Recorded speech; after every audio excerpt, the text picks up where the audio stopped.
Was I an idiot for that? Probably. What's going on, everybody? King of Chaos, Logan Black here, and welcome to Pro Wrestling Explained. To my wife. Hello, wife. Hello, husband. If you're hearing something that sounds like a lawnmower right now, it's the cat, and she just ran away. But we're not watching anything that has to do with cats today, not at all. We're watching Luna Vachon. Have you heard that name before, either used by me or at shows? Maybe once or twice, but it's not ringing a bell. Cool. So, we're going to travel back to the early to mid-90s, into an era where the business was in a massive slump. Things are going rough. I believe this is just as Monday Night Raw is getting started, the franchise that is Raw. And we're going to see a women's wrestling match from the flagship show at the time, WWF Superstars. Are you ready for that? Born ready. More women's wrestling on this show. Hell yeah. Let's get to it. All right. Lasers. Yeah, I know. It's big time for production value. And this is the reason we're watching. Okay. This is Luna Vachon. This is why we've shaved the side of your head prior to I this. was gonna say, this might be my quarantine hair goals. Fantastic. / always hair goals. I mean, you're going to have to get out the Aquanet. It's true. I can do that. I might need to order some extensions too. So, but I'm willing to commit and invest.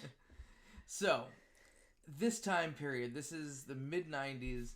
For some reason, they decided that they were going to revive the women's wrestling division in the WWF. So they brought the women's title back. Mm-hmm.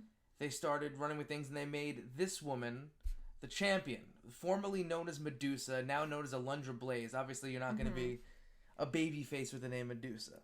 I suppose not. Alundra Blayze sounds a little bit more action movie star. And Medusa, who I'm fairly certain you've met on like shows here and there. I mean, Alundra Blayze is definitely familiar, but I don't know if it's... So she worked a lot in Japan, so she brought over like all these incredible Japanese women. Bull Nakano was the one that she feuded with the most, but I'm guessing this is probably where they kind of, ran a feud prior to that. Mm-hmm. Because, Luna was one of the most well-known female wrestlers in the business at the time. Mm-hmm. I also want both of these outfits. Yeah? Yes. Yeah, no, I think fashion was top-notch at that point.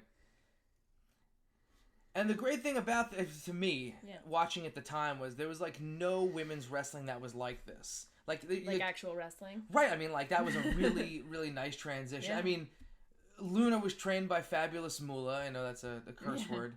But, but she's legit, like, from a long-time wrestling family. I believe her father was Butcher Vachon. Okay. No, I'm sorry. It was Maurice Mad Dog Vachon. Butcher Vachon was a famous note. He had ended up losing a leg for some reason. Like it had his leg amputated, and had done an angle in during the Attitude Era where he got attacked, and of course, the leg was used against him, or at least he suggested that angle. Wrestling is brilliant. Anyway, so yeah.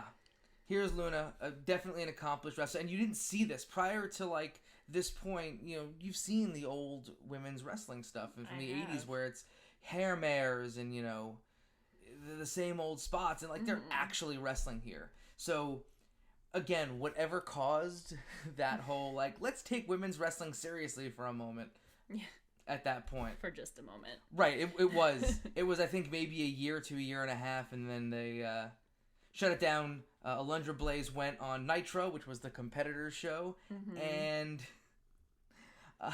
she threw the WWF Women's title in the trash on air. All right, that's quite a turn.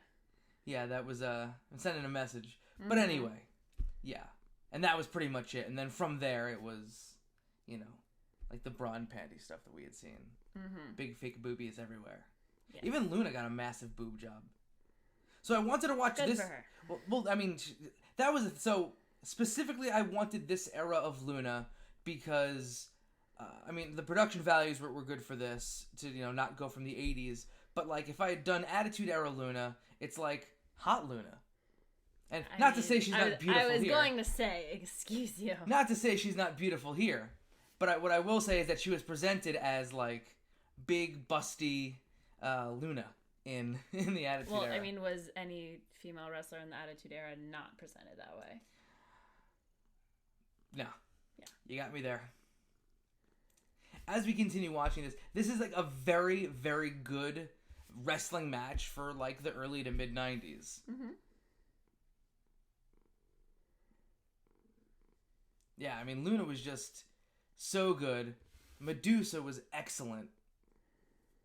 Like I said, she came from the background of just working Japan nonstop in that era of Japanese women's wrestling. I don't think I've watched any of that stuff with you, but holy moly, it's just, absolutely incredible stuff.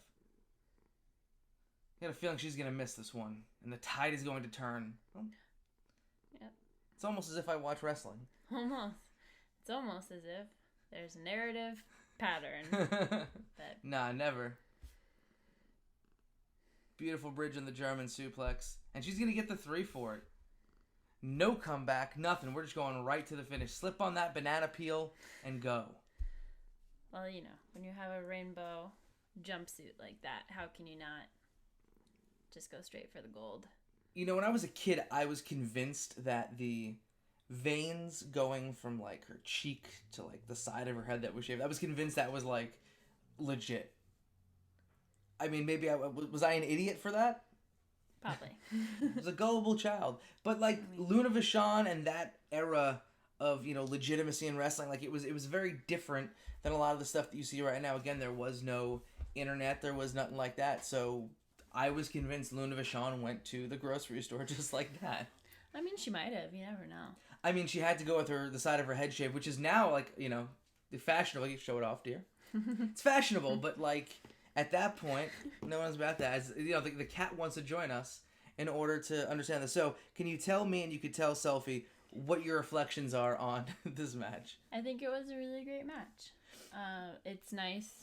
Obviously, we've talked about how women's wrestling kind of didn't get taken seriously for a more recent period of time, but nice to see that there were, you know, some solid pockets of, you know, actual women's wrestling. Right. I distinctly remember, I believe it was at Survivor Series from that year, where it was 2 4-on-4 teams of, like, I mean, I didn't know who they were at that time, but now I look back on it and it's like legends of Japanese women's wrestling on Survivor Series having a match. It's like, oh man, there are very small pockets of them taking it seriously, but, you know, is what it is. So, at the end of the day, after watching this, would you be interested in checking more out from Luna Vachon? Oh, 100%.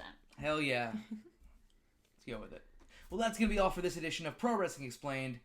To my wife, you can catch me on all social media, Facebook, Twitter, and Instagram, at King of Chaos NYC, and check out my podcast, the Year One Wrestling Podcast, on all platforms that stream your podcast, and at Year, the #1 pod on all social media. And what about you, dear?